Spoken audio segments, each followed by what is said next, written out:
Esta mañana, sea bienvenido.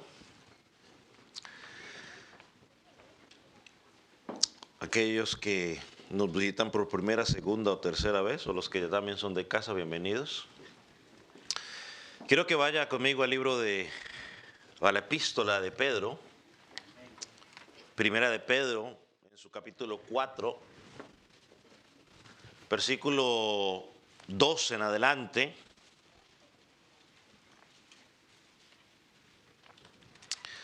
Hoy vamos a leer toda la sección confiando en el Señor que podamos culminarla, así nos alarguemos un poquitico.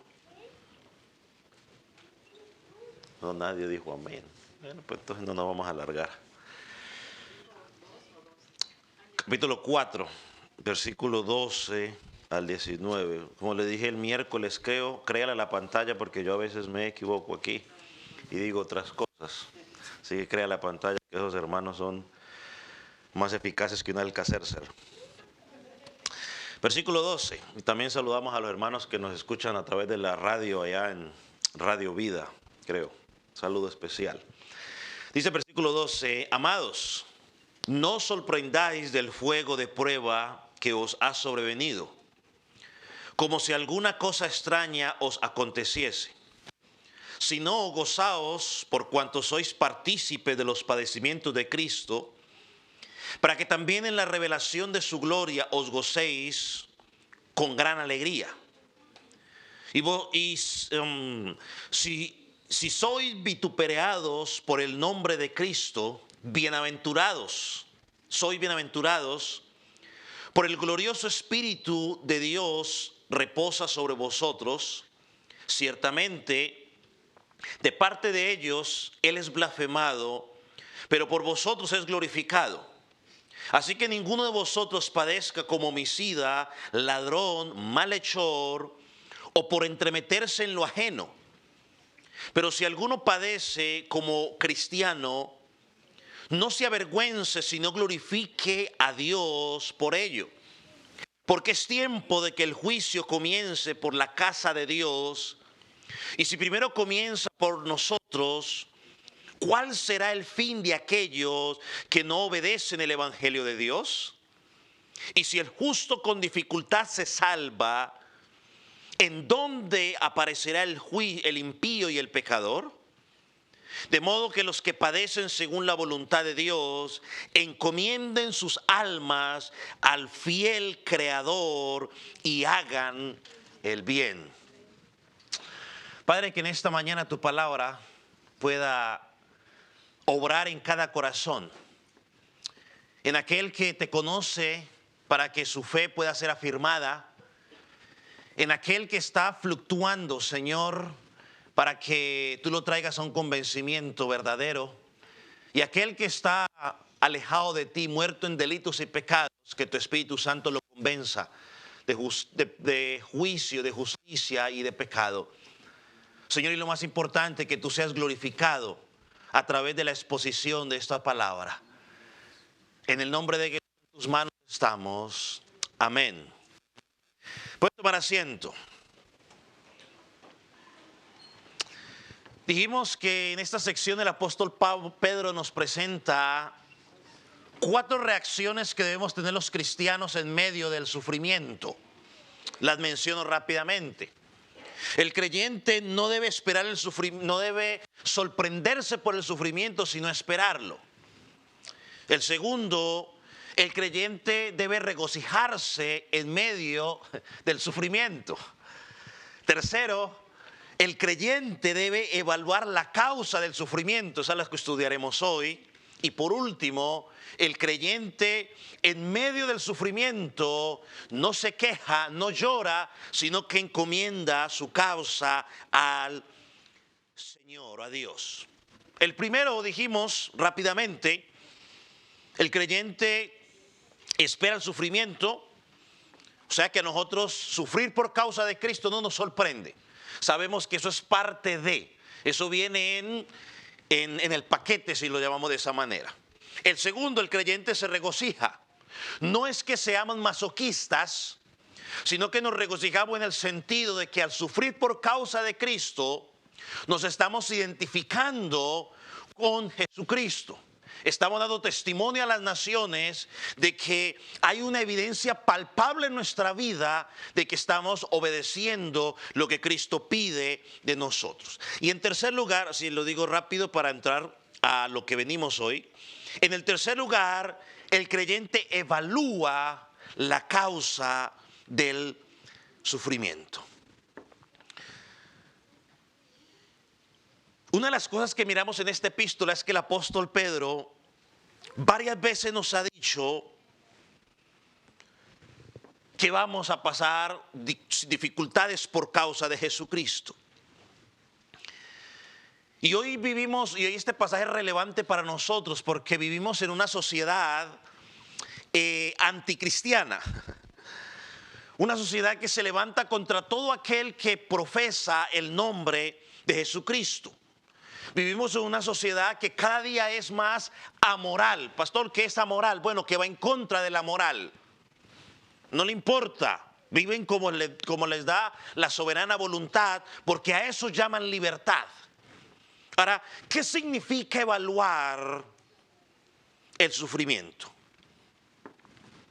Significa que cuando estemos pasando por alguna dificultad, tú y yo tenemos que sentarnos y hacer un examen con honestidad. ¿Cuál es la causa por la cual yo estoy sufriendo? Cuando nosotros sufrimos, normalmente siempre empezamos a buscar el culpable o empezamos a quejarnos. No, Pedro dice aquí, examina. Y miren lo que dice el versículo 15. Así que ninguno de nosotros padezca o sufra como homicida o asesino, como ladrón o como malhechor o por entremeterse en lo ajeno. Pedro menciona aquí 4 pecados que son típicos del estilo de vida de una persona que no ha sido regenerada. Y Pedro dice que es típico sufrir por causa de esos pecados que él menciona allí. ¿Cuál es el primer pecado? Bueno, en primer lugar él dice, no sufras como homicida o como asesino. Lo que está diciendo es que si tú matas a alguien, vas a sufrir. Te van a perseguir, serás encarcelado y dependiendo de donde estés, posiblemente algún estado de aquí de este país, de pronto el crimen, de pronto te dan la pena de muerte. Vas a sufrir y vas a sufrir mucho. El segundo pecado que él menciona es, no sufras como un ladrón, porque alguno me dirá, pastor, pues yo asesino no soy. Bueno, si vamos al concepto que presenta Jesucristo de asesino en Mateo, en el Sermón del Monte, posiblemente más de uno de los que estamos aquí hemos sido partícipes de asesinato. Pero bueno, dejémoslo ahí por ahora, para no sufrir mucho por ahora. El segundo pecado es ladrón. Que si a usted le gusta quedarse con las cosas que no son suyas, eso es ladrón. Pedro, porque dice, no, pastor, yo no le robo a nadie, pero a veces robamos en las tiendas haciendo cosas que no tenemos que hacer. A veces robamos nuestros materiales de trabajo en el trabajo, o a veces robamos horas o tiempo. O sea que hay muchas formas de entender ese ladrón. Y Pedro dice, no sufras. Que ninguno de ustedes que son creyentes sea acusado de sufrir por causa de que usted se roba lo que no es suyo. Es más, Pablo dijo, hablando a una de las epístolas, el que roba ya no robe más, sino que trabaje. Que habían algunos ladrones que habían llegado a Jesucristo. Ahora le dice, trabajen para que se ganen la vida. Ahora, estas dos acciones o estos dos pecados claramente son condenables, ¿no? Por cualquier persona. Pero llega un tercero pecado alineado con el segundo y dice, no sufras por ser un malhechor. Pastor, ¿qué es un malhechor? Bueno, un malhechor es un delincuente, un tramposo, un mentiroso, una persona donde su palabra no es confiable, una persona que le gusta hacer engaños. No, yo no miento, pero engaño, es lo mismo. Es un término esa palabra del malhechor, es un término que condena toda acción que va en contra de la ley de Dios y la ley de los hombres. Entonces lo que Pedro está diciendo aquí es que ningún cristiano debe sufrir por practicar estas actividades criminales. Si una persona dice que es cristiano, pero al mismo tiempo es un mentiroso, que no se le puede confiar su palabra en lo que dice, que es un rebelde, que no respeta la autoridad, no debe sentirse gozoso por el sufrimiento, es más, debería sentirse avergonzado por el sufrimiento. Entonces Pedro está diciendo, vivan una vida ejemplar como cristianos al punto de que nadie tenga que llevarte a ti a una corte para acusarte de alguna de esas cosas. Que no seas acusado como asesino, que no seas acusado como ladrón, que no seas acusado como malhechor o como tramposo. O sea, el cristiano no puede sufrir por ese tipo de pecados. Y añade un cuarto más. Lo voy a leer de la Escritura. Por entremeterse en lo ajeno. Es una categoría interesante. Los entrometidos. ¿Y sabe qué es lo interesante? Que esa palabra que el apóstol Pedro usa aquí de entrometidos solo aparece una sola vez en la literatura griega, incluyendo el Nuevo Testamento. Solo una sola vez. Los eruditos o los estudiosos no están seguros exactamente del significado, entonces por lo tanto creen que es una palabra que simplemente el apóstol acuñó para hablar en particular de este caso. O sea, que él se la inventó o algo así para hablar de este caso. Pero los traductores han traducido esta palabra de la siguiente manera: entrometido. Ahora pregunto yo, ¿conoce usted personas entrometidas? Siempre están revisando los asuntos de los demás, menos los de ellos. Otra palabra que usan para traducirla también es espía o informante. Otra palabra es revolucionario. O sea, una persona que siempre está perturbando la sociedad o la comunidad. Y otra palabra que también usan para traducir de esta palabra es defalcador. Ahora, si nosotros pudiéramos resumir esta palabra de una forma fácil y sencilla, lo que el apóstol Pedro le está diciendo a los primeros cristianos y a nosotros es que como cristianos no debemos ser acusados de ser chismosos.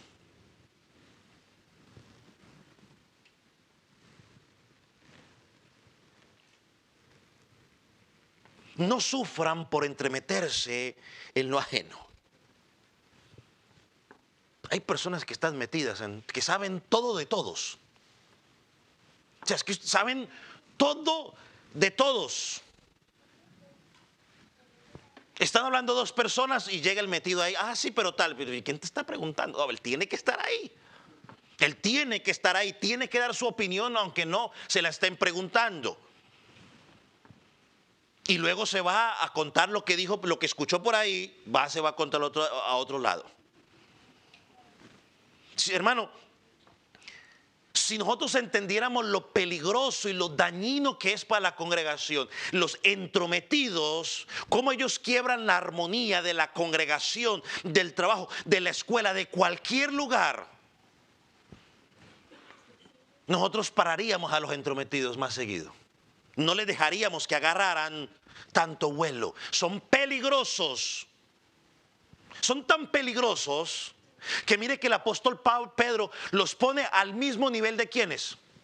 De los ladrones, ¿de quiénes más? De los asesinos y de los malhechores. Mire lo peligrosos que son.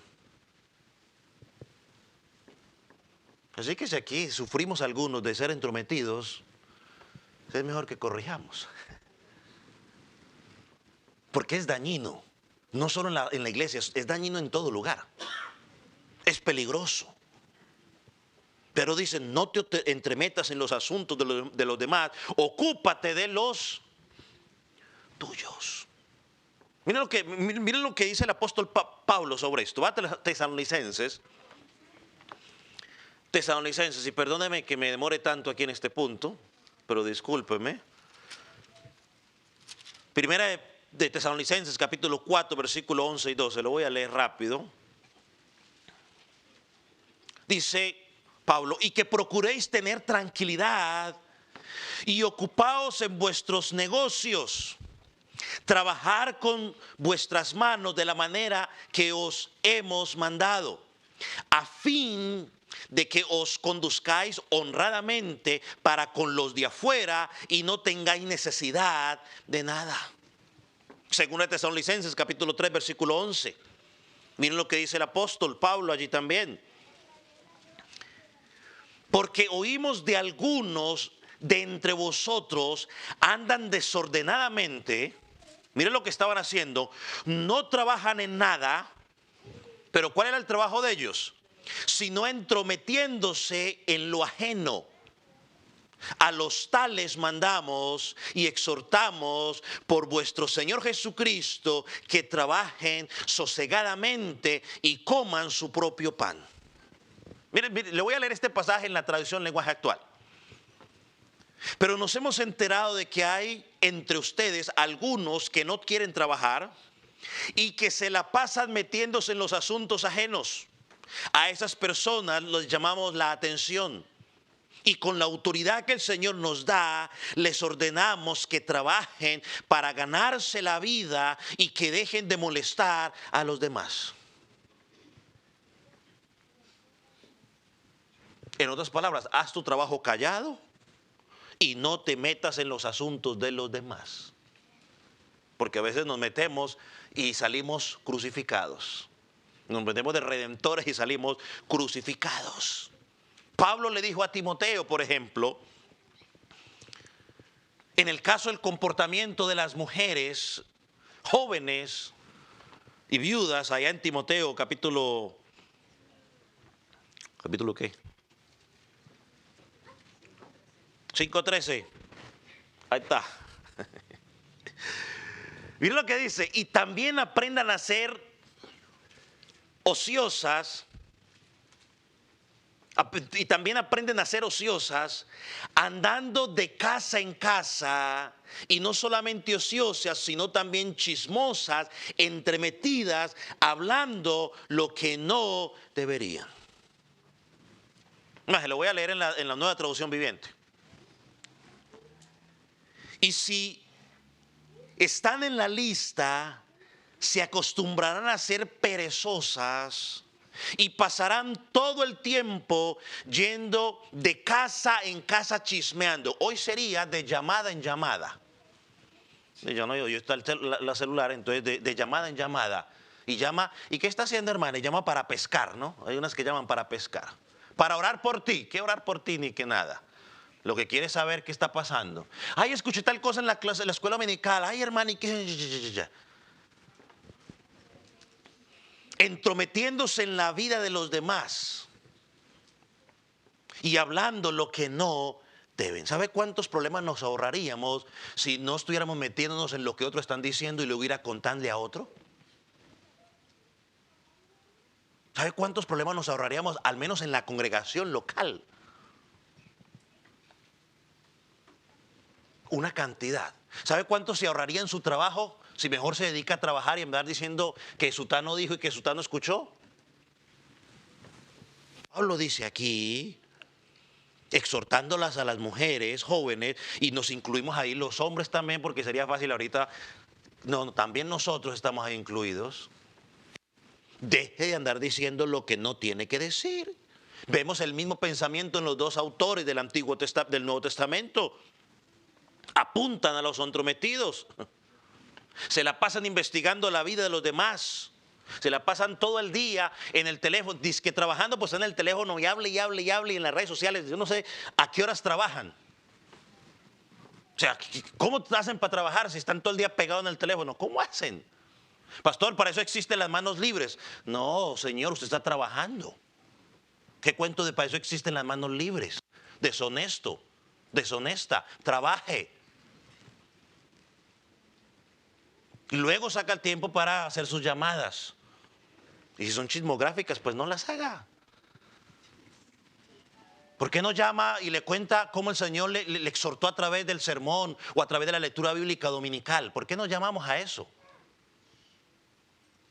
¿Por qué tenemos que llamar y preguntarle, hoy noté que el hermano no te saludó? Ay, noté, viste que el pastor cuando está diciendo tal cosa está mirando para donde estaba tal familia. ¿Te diste cuenta? Uy, mira, tú no viniste el domingo, te la perdiste y en tal minuto aparte el pastor habló para ti. Tú deberías ir a escuchar esa parte.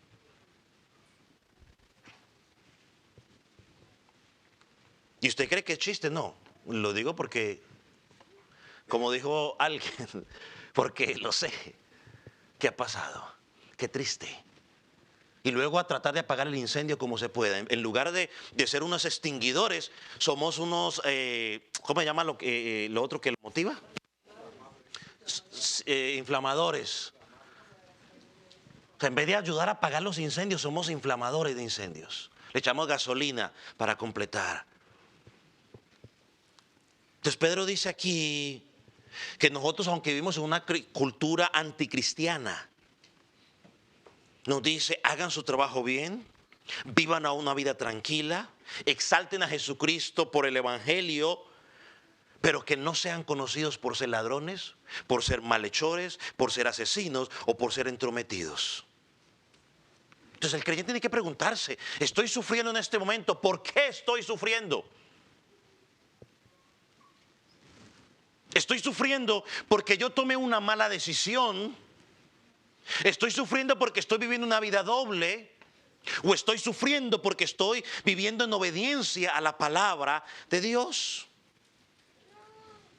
Y si estamos sufriendo por causa de vivir el Evangelio de Jesucristo, Pedro dice, no te avergüences. No te avergüences.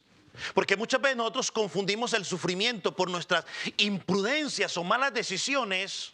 Lo confundimos o lo justificamos porque no somos honestos. Cuando yo pensaba en esto, recordé algo que pasó hace muchos años aquí en esta congregación conmigo en particular. Yo estaba predicando sobre un tema y yo estoy 100% convencido hasta hoy que la persona involucrada no estaba escuchando el sermón. Yo estoy convencido 100%. Pero alguien que sí lo estaba escuchando fue y le dijo, vaya lo que está diciendo ese pastor de usted. Y yo cometí la imprudencia de decir algo, el nombre de un establecimiento que quizás no debería haberlo mencionado. Y el dueño del establecimiento, que seguro no estaba escuchando, fue alguien de aquí que fue y le dijo, o de las redes sociales, que estaba escuchando, le dijo. La persona se molestó, amenazó y darme unas persecuciones, pero no me lo dijo a mí, se lo dijo a personas que sabía que me lo iban a venir a decir a mí, porque así trabaja la cosa. Se lo dicen a personas que saben que te lo van a decir a ti.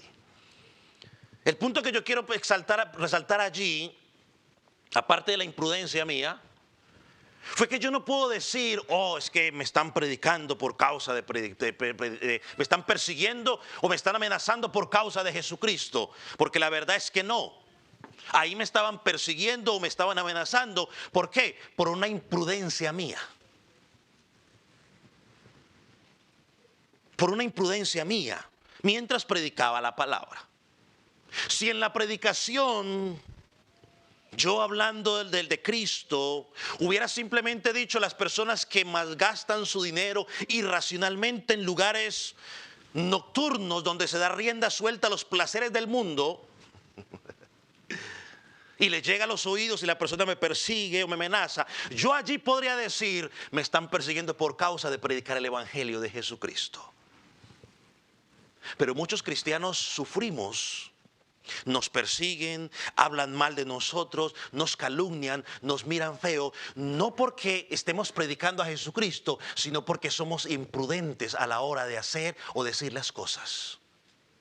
Porque le estamos predicando el evangelio a alguien y vemos que tiene una cantidad de cosas allá colgadas en la pared, y en lugar de predicar a Jesucristo le empezamos a decir que tiene a Satanás colgado en las paredes. Y luego te van a criticar. ¿Por qué? ¿Por predicar a Cristo? No, por imprudente. Porque no somos llamados a eso, somos llamados a predicar a Cristo. Cristo en su momento indicado, cuando habla en el corazón, va a producir el cambio en ellos y ellos van a hacer los cambios necesarios. El cambio lo hace el Espíritu Santo, no tú ni yo. Muchas veces nos llaman hipócritas simplemente por eso. Porque vivimos una vida doble en el trabajo. Vivimos una vida doble en las redes sociales, en el vecindario. Así que tenemos que aprender a ser honestos y discernir cuál es la razón por la cual me están persiguiendo. ¿Realmente es por vivir una vida piadosa? ¿O realmente es porque estoy cometiendo errores? ¿Sabe cuántos cristianos sufren? Porque dicen que son cristianos, pero del trabajo son los que menos trabajan. Son los más vagos. Y luego dicen, me persiguen por cristiano. No, te persiguen por vago. ¿Sabe cuántos cristianos son los que dicen que son cristianos y sufren en el trabajo porque se la pasan más en el teléfono que trabajando? Que si les pagaran por estar en el teléfono ganarían más por estar en el teléfono que por el trabajo que hacen. ¿Sabe cuántos que dicen cristianos sufren porque en las redes sociales son un desastre total? Perdóneme, pero discúlpeme. Jesucristo dijo, de la abundancia del corazón habla la boca. Alguien lo parafraseó hoy, de las redes sociales, de la abundancia de tu corazón hablan las redes sociales.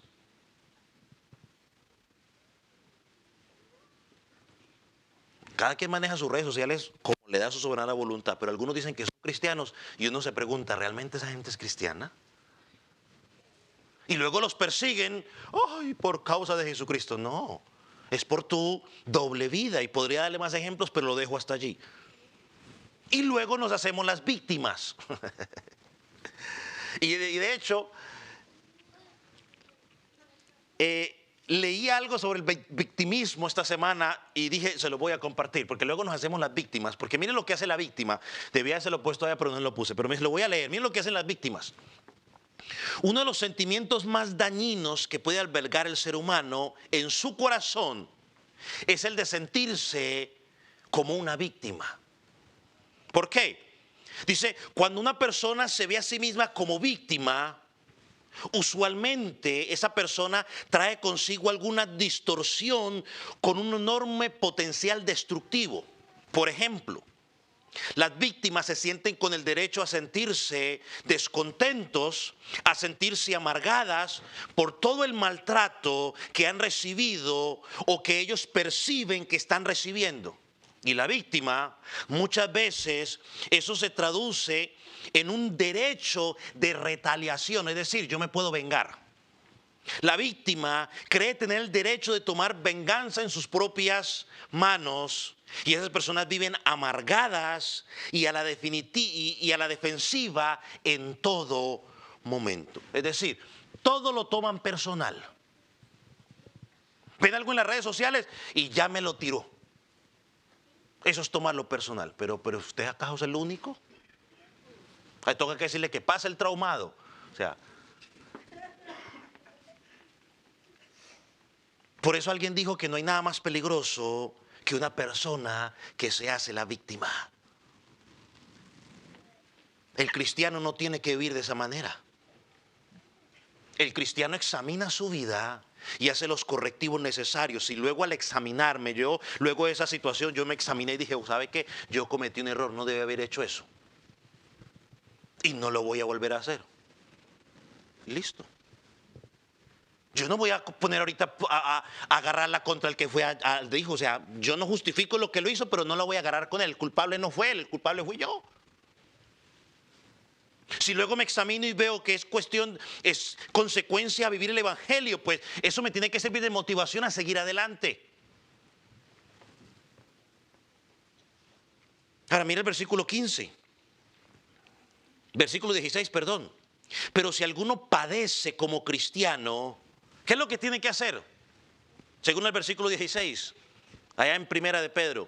Si alguno padece como cristiano, no se avergüence.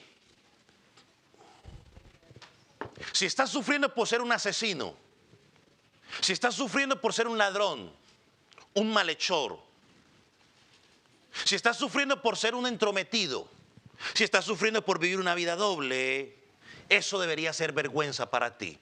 Debería decir, ¿cómo es posible que yo como cristiano viva de esa manera? Pero si estás sufriendo por identificarte con Cristo, por sus enseñanzas, por vivir una vida piadosa, por vivir una vida obediente delante de Dios, por ser una persona íntegra, no tienes razón por la cual avergonzarte. Antes tienes que regocijarte. Es como si Pedro le estuviera diciendo, a ver, iglesia, dígame cuál es la causa por la cual usted está siendo perseguido o está sufriendo. Y Pedro le dice, y ellos le contestan, Pedro, estamos sufriendo por causa de las enseñanzas de Cristo, por causa de vivir una vida recta delante de Jesucristo. Entonces Pedro le dice, levanten su frente en alto, porque no hay motivo de sentir vergüenza, sino motivo de sentir honra, motivo de regocijo. Ahora, mire cómo, es más, los que deberían sentir vergüenza son los impíos. Porque en el capítulo 4, versículo 3 que ya estudiamos, Pedro nos dice cómo andaban ellos. Dice que andaban en lascivias, en concupiscencias, en embriagueces, en orgías, en disipaciones, en abominables idolatrías. Es allí donde yo me pregunto, y usted tiene que hacerse la misma pregunta: ¿por qué tengo yo que avergonzarme de predicar a Cristo?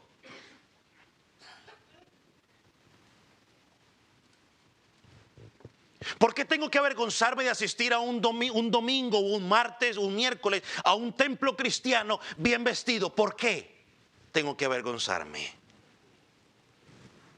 ¿Por qué tengo que avergonzarme de tratar de vivir una vida recta delante de Dios en una sociedad amoral o inmoral, si lo entiende mejor? ¿Por qué tengo que avergonzarme de esperar, que estoy diciendo que espero el segundo regreso de Jesucristo? ¿Por qué razón? Si Pablo, en el versículo que dicen los estudiosos, que es el corazón de Romanos, dijo, porque yo no me avergüenzo del evangelio, porque es poder de Dios para salvación a todo el que cree. ¿Por qué? ¿Por qué tengo que avergonzarme? No, es todo lo contrario. El que tiene que avergonzarse es él. Ellos son los que tienen que avergonzarse de salir borrachos los fines de semana de esos lugares que tienen que sacar los cargados. Ellos son los que tienen que avergonzarse porque gastan todo su dinerito que ganan durante toda la semana en alcohol, en drogas y en lugares inapropiados.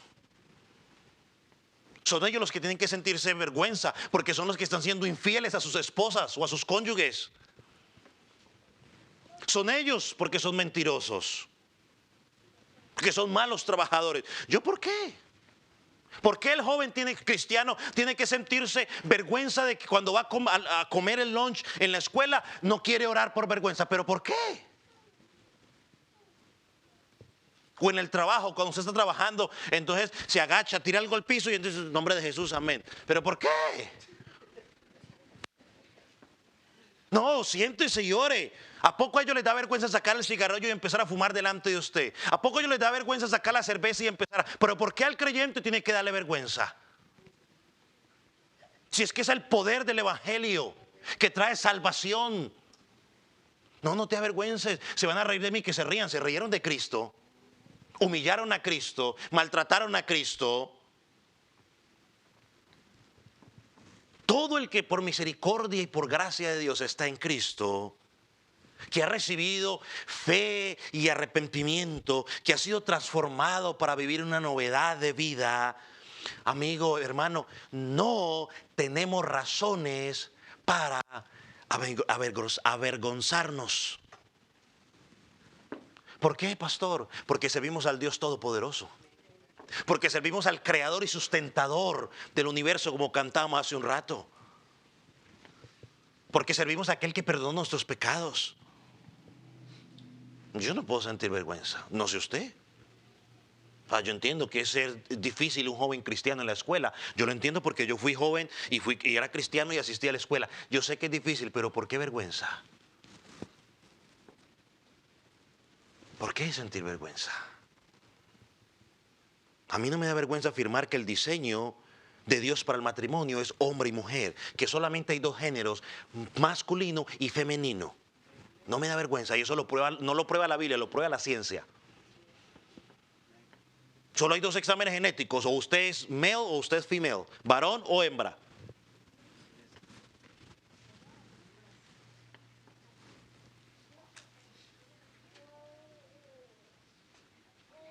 Así que usted no le dé vergüenza, joven, en la escuela, si tiene que orar por sus alimentos. No lo hay. Por eso dice Pedro aquí, una declaración gloriosa, diría yo.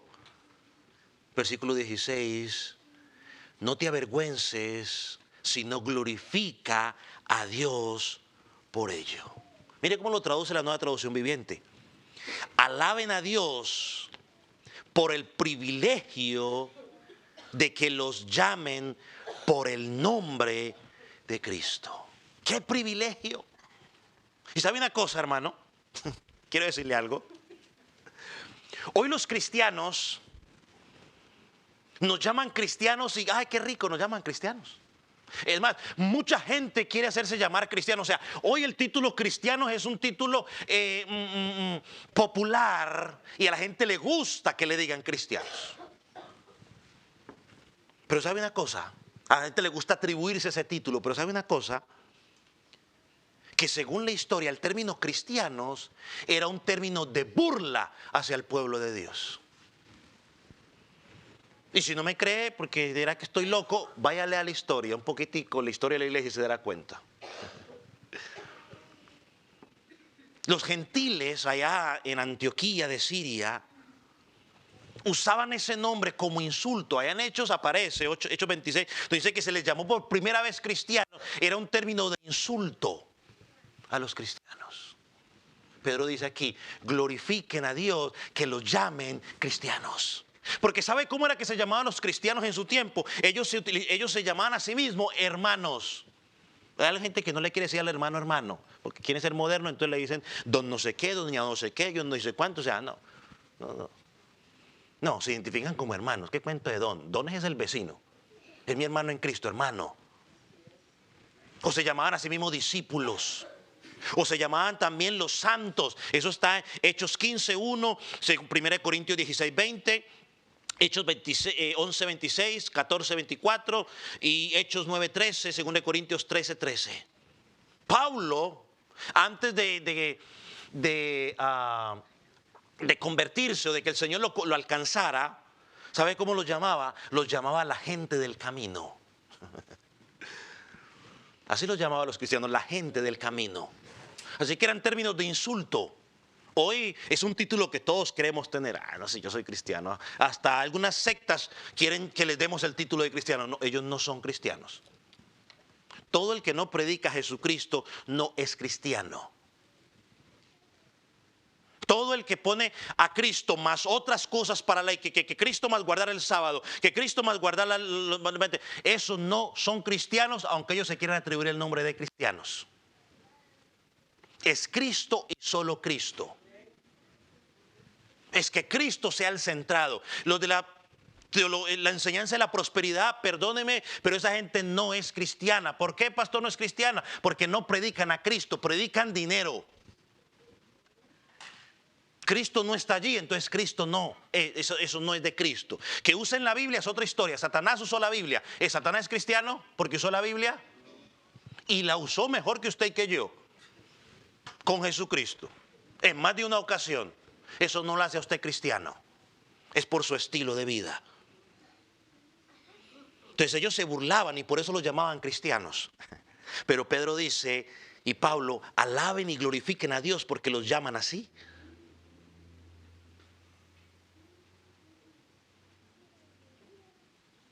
¿Y por qué debemos alabar a Dios? Porque, hermanos, es en medio de los padecimientos por causa de Cristo que nosotros le mostramos al mundo claramente en qué es lo que creemos. Lo digo una vez más, es en medio de los padecimientos que tú y yo le mostramos al mundo en qué es lo que creemos y por qué creemos. Porque en medio de la presión que el mundo ejerce sobre nosotros, podemos seguir diciendo, yo sigo a Jesucristo, no importa lo que pase. Diría en inglés, no matter what. Yo lo sigo. Ahora mira el versículo 17. Porque es tiempo de que el juicio comience por los de la casa de Dios. What? Y si primero comienza por nosotros, ¿cuál será el fin de aquellos que no obedecen el evangelio? Ahora este versículo es interesante. Hasta ahora el apóstol Pedro nos ha dicho que el creyente no se sorprende del sufrimiento porque lo espera. El creyente se regocija en medio del sufrimiento. El creyente alaba a Dios por el privilegio de identificarse con Cristo. Pero ahorita agrega algo. Debes ver el sufrimiento como una señal de que el final está cerca y que Dios está limpiando su casa o su iglesia. Es una declaración importante, hermanos. Ya en el versículo 7 se nos dijo que el fin de todo está cerca. Ahora aquí en el versículo 17 nos habla del juicio de Dios. ¿Para qué quiere decir Pedro cuando dice que es tiempo de que el juicio de Dios comience por la casa? ¿Cómo así nos van a juzgar? ¿No era que ya habíamos sido juzgados? Entonces yo entiendo. Cuando Pedro habla de juicio aquí a los hermanos, estos primeros lectores estaban pasando por sufrimientos, por insultos, por desprecio, por burlas, todo por causa de Cristo.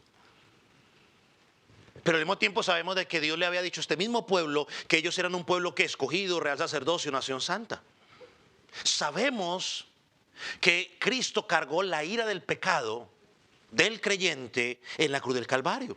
Cristo sufrió el peso del pecado que era sobre mí, cayó sobre él. Eso dice Isaías, ¿no? Que el castigo de nuestra paz fue sobre él. Por lo tanto, Dios nunca castigará a su pueblo porque ya Jesús sufrió en lugar de ellos.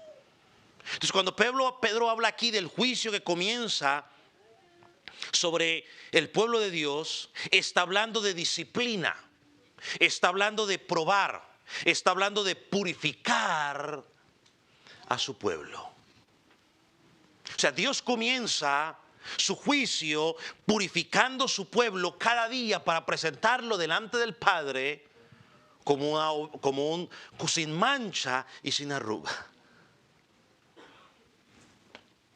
Hermano, en medio de la purificación es que se prueba cuál es la verdadera fe. ¿Cuál es la verdadera fe? Una vez más, perdóneme, pero es que todo el mundo dice tener fe en Dios. Todo cristiano dice tener fe. Pero ¿cuál es la fe verdadera? ¿Cuál es la fe salvífica? Hermano, la fe salvífica, la fe verdadera, es esa fe que permanece agarrada al Señor Jesucristo sin importar las circunstancias que están pasando a su alrededor. Esa es la fe verdadera. No es la fe que canta un ratico, no es la fe que va 2 o 3 días al templo. No, esa es la fe falsa. ¿Cuál es la fe falsa? La fe falsa es la fe que no soporta las pruebas. Por eso hay tanta gente que hoy ha apostatado de la fe. Pastor, ¿qué es apostatar? Bueno, que han abandonado el cristianismo. Pregúnteles, ¿por qué te fuiste a la iglesia? ¿Y qué te dicen? Porque lo miraron feo. Porque no había que había crisis económica, que porque no sé qué, que porque no sé cuánta. Son poquitas las personas que dicen, ¿por qué te fuiste a la iglesia? Me fui de esa iglesia porque cambié de ciudad. Me fui de esa iglesia porque estaba enseñando falsas doctrinas, entonces eran contrarias a Cristo. Yo pregunté, no me dijeron nada, entonces me fui, porque estar ahí afuera da igual. Pero el 90% de personas se van de la iglesia porque no los saludaron, porque no los miraron, porque los gritaron, porque no los llamaron, porque esto y lo otro, porque es una cantidad de cosas. Eso me recuerda a la parábola de la semilla. ¿Se acuerdan de la parábola de la semilla?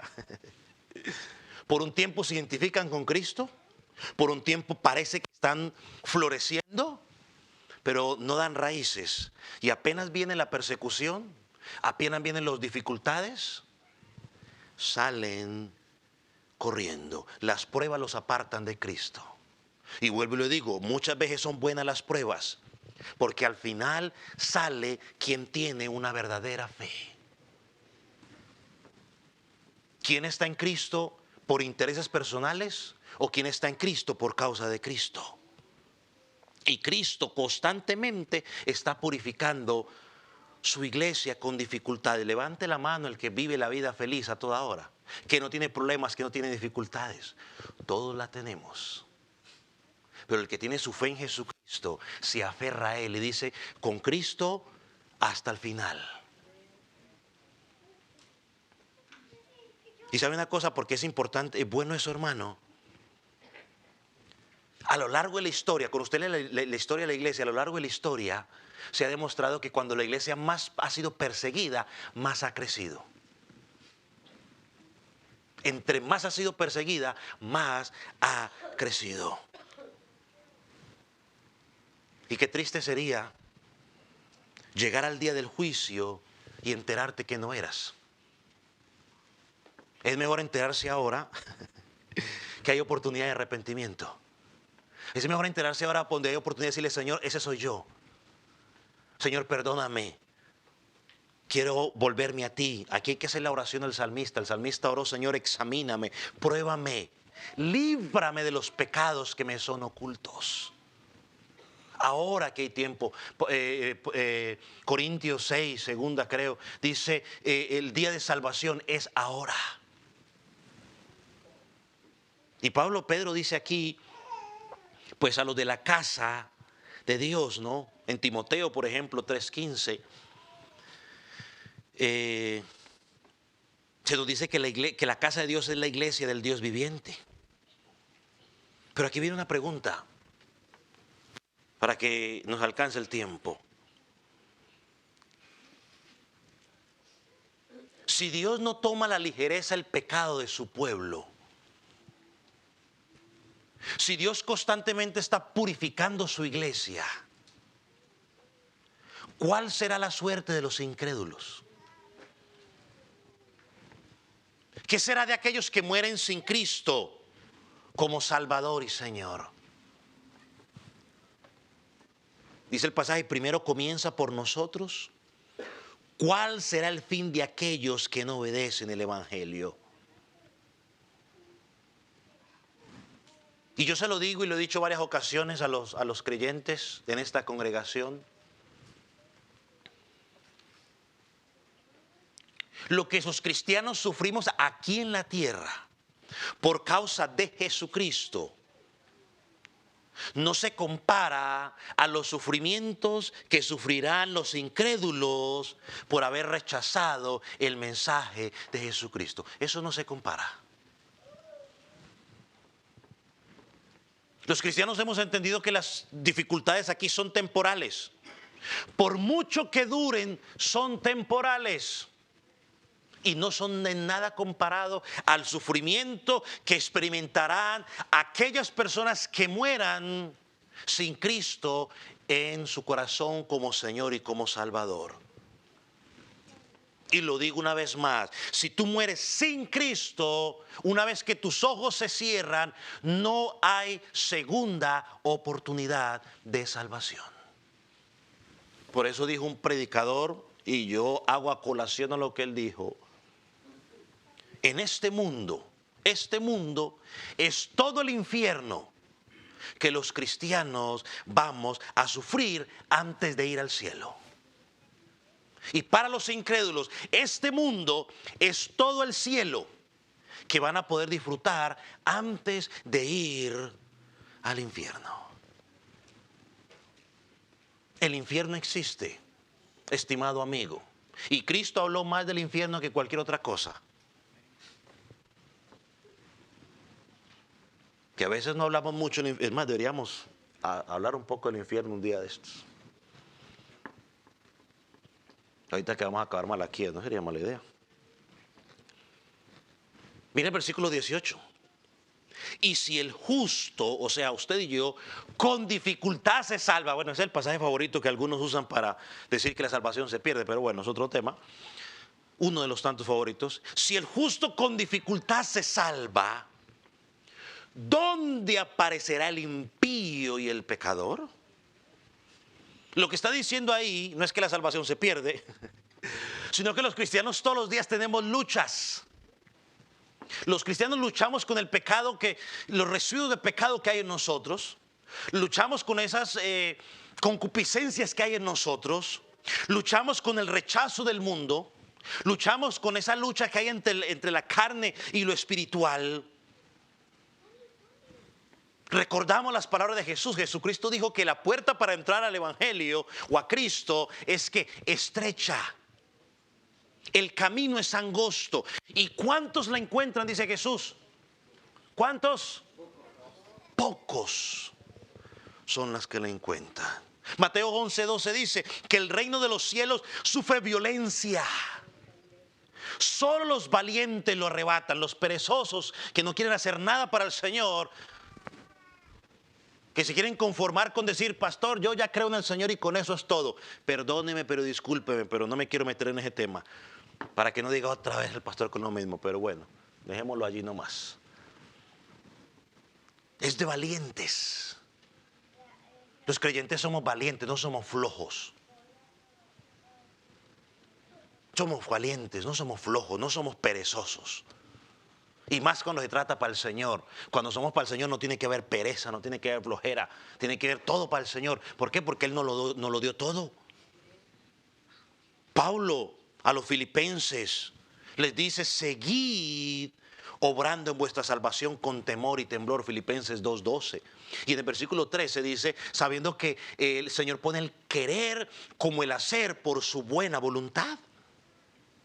¿Qué significa eso? ¿Que el hombre tiene que ganarse la salvación? No, el hombre no se gana la salvación. La salvación es un don de Dios. Lo que está diciendo ahí es que en el proceso de santificación o de crecimiento espiritual, el responsable soy yo. ¿Quieres crecer espiritualmente? No, ore pastor por mí, póngame la mano, écheme aceite. Mire, yo lo puedo bañar en aceite. Pero si usted no quiere orar, no quiere estudiar la palabra, no quiere congregarse, no quiere involucrarse con los hermanos, olvídese, usted no va a crecer espiritualmente nunca. Y por eso, no sé si llamarlo, es que ya entraría uno en categoría de cristianos, pero bueno, perdóname que me meta en ese tema. Pero entonces ya parecen cangrejos, cada día uno los ve, algunos que van más para atrás que para adelante. Que por lo menos uno hubiera quedado 2 pasitos atrás y uno para adelante, como bebé aprendiendo a caminar. Al menos uno diría eso, pero no, pero cada día uno los ve más y más y más para atrás y más para atrás. ¿Y sabe qué es lo triste? Que si usted les pregunta, ¿y qué te está pasando? No, pastor, es que si usted me llamara más seguido, entonces yo sería espiritualmente un hombre fiel a Dios o una mujer fiel a Dios. Ahora el culpable, pues soy, pues yo. Porque como usted no me llama, pastor, si usted me llamara más seguido, wow, mejor dicho, yo sería un tremendo hombre de Dios, una tremenda mujer de Dios, pastor. Oh, pastor, es que si usted cambiara su forma de hablar, pastor, o de mirar, pastor, entonces yo sí sería. Ahorita el culpable soy yo. Ninguno es capaz de decir, la verdad es que no quiero saber nada de la iglesia, porque no quiero saber nada de Dios, porque me he alejado de Dios. Porque no recuerdo la última vez que leí la escritura. Porque no recuerdo la última vez que me senté a aprenderme un versículo bíblico. Porque no me recuerdo la última vez que quise estar en coinonía con mis hermanos. Hoy hacemos actividades congregacionales y la gente no quiere venir. Pero que los inviten a otro lugar y verá que allá sí van. Felices de la vida. Allá sí son felices. Usted los ve allá y uno los ve y dice, mejor no digo nada. Pero usted los ve en otras actividades desdoblados, felices de la vida. Y uno dice, ¿y en la casa? ¿Y en la casa de ellos? O sea, los ven allá y dicen, uy, tremendo hermano tiene el pastor Klinger allá. Yo digo, si usted supiera. Si usted supiera. Allá brillan y aquí son oscuridad.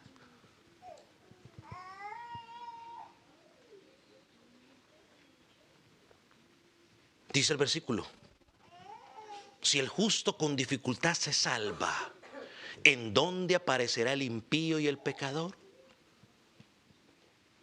¿Qué les espera a estas personas? Romanos 1:21 dice que habiendo conocido a Dios, no lo glorificaron como a Dios, ni le dieron las gracias, sino que su corazón se entenebreció. Se envanecieron en sus razonamientos. Aquí tengo que recordar las palabras de Malaquías que estamos escuchando, estudiando. Cuando pregunto, ¿en qué aparecerá el impío y el pecador? Miren lo que dice Malaquías 4, capítulo 1. Búsquelo rápidamente mientras toma agüita.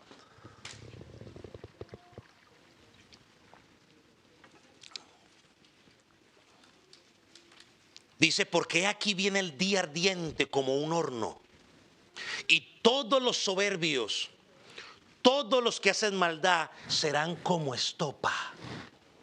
Aquel día que vendrá los abrazará, ha dicho Jehová de los ejércitos, y no les dejará ni luz, ni raíz, ni rama. Hermano, habla de un juicio, el juicio de Dios. Y yo sé que el tema del infierno no es popular, y más cuando una secta dice por allí que el infierno no existe, que el infierno está aquí en la tierra. Sigan creyendo mentiras. Aunque el hombre ignore esa verdad, el hombre y la mujer que está sin Cristo van camino al tribunal de Cristo, donde serán juzgados. Y si tú no estás en Cristo, no saldrás bien librado. Jesucristo es claro. En Mateo 10:28, y yo lo digo por mí, porque cuando uno escuchaba ese versículo, Mateo 10:28, cuando yo era joven allá en la iglesia y lo escuchaba mencionar, yo le tenía miedo al diablo, porque yo decía que ese versículo hablaba del diablo. Pero luego crecí y entendí que no es del diablo. Dice: no teman a los que quieren matar el cuerpo, pero no pueden tocar el alma. Teme solo a Dios, quien puede destruir el alma como el cuerpo en el infierno. Sí, Dios es amor. Sí, Dios es misericordia. Oh, pero su juicio va a ser terrible. Y mire cómo tan en serio Dios toma el juicio, que sacrificó a su Hijo por causa del pecado. Tesalonicenses 1:6. Lo voy a leer rápido, y bueno, mejor no, porque ya no. Porque es justo delante de Dios pagar con tribulación a los que atribulan. Y a vosotros que sois atribulados, dará reposo con nosotros. Cuando se manifieste el Señor Jesús desde el cielo con los ángeles de su poder, en llama de fuego, para dar retribución a los que no conocieron a Dios. ¿Cómo se va a presentar Él? Dice: como llama de fuego. ¿Para qué? Dar retribución, o sea, darle el pago a los que no le conocieron, a los que no ni obedecen el evangelio del Señor Jesucristo. Los cuales, o sea, tú que estás en Cristo, y esto no es para que te asustes, sino que te estoy diciendo lo que va a pasar, a los cuales sufrirás pena de eterna perdición. Miren lo que dice: vas a ser excluido de la presencia del Señor y de la gloria de su poder, cuando venga aquel día para ser glorificado en su santo y ser admirado en todos los que creyeron, por cuanto nuestro testimonio ha sido creído entre vosotros. Es decir, terminarás en el infierno. Y dice el pasaje: totalmente excluido de la presencia de Dios. Oh, que Dios tenga misericordia y nos dé una oportunidad para que creas el evangelio. Esa es mi oración. Mientras escribía esto para ti, amigo, que hoy vas a estar aquí sin Cristo, mi oración era: Señor, que su entendimiento sea abierto y ellos puedan conocerte. Es más, este sermón es una oportunidad que Dios te está dando, una oportunidad más para que creas en el evangelio. Porque la oportunidad de salvación es ahora. Pedro dice aquí que Dios va a juzgar. Y tú no puedes llegar a decirle a Dios allá: Dios, júzgame por mis propias obras porque yo fui una buena persona. Porque Dios te va a juzgar y vas a salir perdiendo.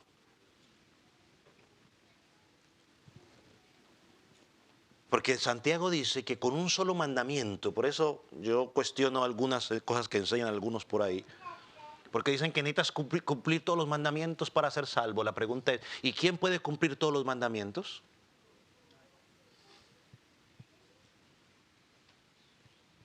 Santiago dice que con uno que violes, ya está.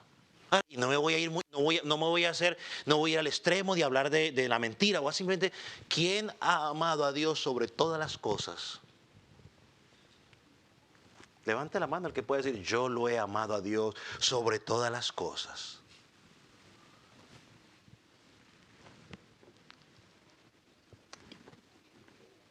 Amigo, si vas por tus propias cuentas a la corte celestial, vas a salir perdiendo. Necesitas un abogado. ¿Quién es tu abogado? Jesucristo. Y vamos a nuestro último punto más rápidamente. De modo que los que padecen según la voluntad de Dios encomienden sus almas al fiel Creador y hagan el bien. En cuarto lugar, ¿qué tenemos que hacer los cristianos? Este va a ser más corto, hermano, créame que va a ser tan corto que usted dirá, pastor, tan poquito. Sí. En medio del sufrimiento, el cristiano se encomienda a Dios. Cuando el creyente entiende estas verdades que enseña el apóstol Pedro aquí, su reacción frente al sufrimiento es una reacción bíblica, porque tiene una mente cristocéntrica. Cuando yo sufro por causa de Jesucristo, yo no me quejo, no tomo el papel de víctima, sino que encomiendo mi causa a Dios y le digo, Dios, tú tienes el control. Hace un rato lo cantamos, que en las dificultades que pasamos, Él todas las acomoda para traer gloria a Él. Es que la gloria es para Él. Tú fuiste creado para la gloria de Él. Los hijos que Dios te dio son para la gloria de Él. El trabajo que Él te dio es para la gloria de Él. Todo es para la gloria de Él. Recuerda las palabras de José en Génesis, cuando su papá murió, Jacobo, Israel, el nombre que usted le quiera poner. Y los hermanos estaban nerviosos porque dijeron, ahora sí, José nos va a sacar todas las cuenticas. José les dijo, muchachos, tranquilos, porque lo que ustedes pensaron mal para mí, Dios lo acomodó para bien. Eso es una mente bíblica. Eso es una mente cristocéntrica. Él no estaba quejándose. Y si tú en este momento estás pasando por alguna dificultad, ya sea por causa de Jesucristo o una dificultad que todos los seres humanos pasamos, y estás en modo queja, modo victimismo, pues mi exhortación es para que cambies ese concepto y digas ahora, Señor, yo voy a encomendar eso a ti. Es más, esta semana le decía a alguien que me hablaba de una situación, le dije, mire, vea, olvídese de eso. Concéntrese en Dios, que Dios en su momento va a sacar a la luz la verdad. Encomiéndese a Dios, ya no le dé más vueltas. No ande quejándose con nadie. Encomiéndese a Dios, hable con Él y Él lo va a hacer. Sé que los cristianos no andamos en victimismo. Los cristianos nos encomendamos a las manos del todo Dios poderoso. Y miren lo que dice el pasaje. Encomiende sus almas, o sea, su vida, al fiel Creador. Dos cosas. El fiel Creador. Creador, aquel que creó todo, aquel que sustenta todo. Todo lo creó con el poder de su palabra, pero añade ese adjetivo, Él es fiel. Él es fiel. Él es fiel a su palabra. El hombre es infiel. Tu jefe es infiel, tu pastor es infiel. No a la esposa, sino claro, ¿no? Porque en el sentido que nos podemos equivocar, que te puedo traicionar en alguna cosa. Él es fiel. Cristo no te va a traicionar. Por eso hay una sola razón por la cual tú te puedes ir de esta congregación. Bueno, habría unas cuantas, pero voy a decir una. De las que podrían ser aceptables para un creyente irse, bueno, no de esta, sino de otra, pues para que, de cualquier congregación, es que Dios le haya fallado. Entonces ese día puede decir, yo dejo el cristianismo, Dios me falló. Pero como Él es fiel, Él no te va a abandonar. En la lucha, en la dificultad, Él te va a sostener. Y yo creo, al poner la palabra creador, es como para que el pueblo pueda pensar, si Él tuvo la capacidad de crear todo lo que ha creado y de sostenerlo, ¿cómo no va a poder cuidar de la situación en la cual tú estás pasando? Él es fiel. Y la segunda cosa que Él sigue haciendo aquí es interesante. ¿Es cuál? ¿Qué dice al final? En otras palabras, siga haciendo lo correcto. Ah, no, es que yo ya no voy a hacer más nada porque tal y tal cosa. A ver. ¿Pero por qué? Es que estoy pasando unas dificultades, que eso y lo otro. ¿Pero por qué? Ahí dice, encomiéndate a Dios y sigue haciendo lo que Dios te llamó a hacer. Si yo lo ubico en lo que hemos venido hablando, sigue usando el don que Dios te ha dado. Hermano, perdóneme, pero discúlpeme, no hay congregación perfecta. Las escobas barren bien por un rato. No hay congregación perfecta. No hay pastor perfecto. No hay creyentes perfectos. Yo no busco creyentes perfectos porque tampoco hay creyentes perfectos. Somos seres humanos con los cuales Dios está trabajando con nosotros. Entonces, las debilidades de mi hermano no deben ser una excusa para que yo diga, yo ya no voy a hacer lo mío. Imagínense donde yo me parara aquí y dijera, no, hermano, pues hoy les voy a contar unos cuantos chistes porque no preparé el sermón. ¿Pero por qué no preparé? No, pues porque como yo veo que algunos ni se interesan cuando yo estoy hablando, pues entonces, ¿para qué prepararme? ¿Qué cara haría usted? No, pregunto yo, ¿qué cara haría usted? ¿Cree que eso es justificable? Hermano, no hay nada que justifique las debilidades de tu hermano. Porque sí, habrá unos 2 o 3 dormidos, pero al menos habrá uno. Al menos uno habrá que el Señor está hablando de tu vida. Y lo digo porque a veces uno se baja y mucha gente me manda un mensaje, pastor, gracias, era lo que yo necesitaba escuchar ese día. Entonces al menos Dios habló a uno. Y a Él sea la gloria. Y si no habló a ninguno, pues ya eso entre Dios y Él, porque mi responsabilidad es compartir la palabra de Dios. Dios se encarga del resto. Entonces, hermano, siga haciendo el bien. Que el sufrimiento por causa de Cristo no te desmotive. Que las debilidades de tu hermano no te desmotive. Que los conflictos internos dentro de la congregación no te desmotive, porque tú te puedes ir a cualquier congregación y te aseguro que al año o a los 2 años vas a empezar a ver las cosas que al principio no veías, porque todo al principio era color de rosa. Es como cuando usted se casa. Esos primeros días usted, ay, qué bonito, pero entonces empiezan a pasar los años y usted empieza a ver cosas que antes, y ahora, ¿y esto qué pasó? ¿Y esto qué pasó? Siempre estuvieron allí, simplemente no se habían visto. A medida de que usted empieza a invertir más tiempo y más tiempo y más tiempo, va a empezar a conocer las cositas. Como dijo el hermano, todas las cositas. El hermano que las hizo, ¿cómo es que se las patentó? Tiene que patentarlas el hermano. Y esto no es para asustar a los... Mejor no hablamos de eso. Vamos a orar. Porque de pronto empiezo a dar ideas, empiezo a asustarles de ideas. Así que mejor oremos. ¿Qué horas son? Padre, te doy gracias por tu palabra. Señor, como enseña Apocalipsis, el que tenga oídos para oír lo que tú has dicho a la iglesia, que oiga, Señor. Señor, y al que sus oídos están tapados porque están muertos en delitos y pecados, mi oración es que tú los abras. Y que esa persona pueda llegar al conocimiento tuyo y pueda encontrar salvación en ti. En el nombre de Jesús te damos gracias, mi Señor. Amén.